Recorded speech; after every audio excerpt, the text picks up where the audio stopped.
What do a lion, ox, eagle, and angel have in common? They're all symbols of the gospel writers. When you see the four evangelists, Matthew, Mark, Luke, and John, depicted in art, one quick way to know who is to look at their symbols, which are frequently depicted with them. You'll see a man, usually portrayed as an angel, a lion, an ox, or an eagle. Sometimes artists utilize the symbols as stand-ins for the actual saints. So you'd need to know your symbology to figure out who is represented. Let's start by matching the right symbol with the right evangelist.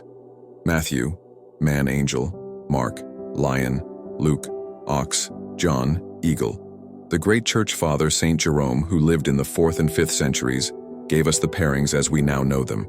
Saint Gregory the Great corroborated his interpretation. The symbols themselves come from the book of Ezekiel, who had a vision of God in the midst of these four creatures. The church fathers interpreted this as a foreshadowing of the four Gospels. We meet the four creatures again in the 4th chapter of St. John's Apocalypse.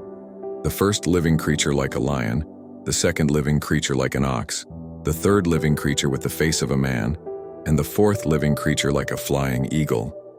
Matthew's symbol is a man because he begins his gospel with Christ's human genealogy, focusing on Christ the man. Mark is represented by a lion because his gospel starts off with a roar. Right away in the 1st chapter, we are confronted with the fiery words of St. John the Baptist, the voice of one crying in the wilderness.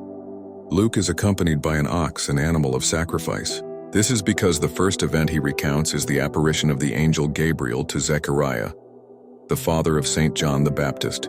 Zechariah, a priest, is offering sacrifice to God in the temple when St. Gabriel appears to announce the impending birth of St. John. An eagle is the companion of St. John, because in his gospel St. John soars above earthly events to contemplate the divinity of Christ.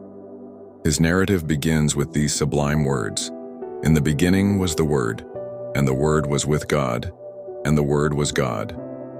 The Church and her saints have always had a deep friendship with God's creatures.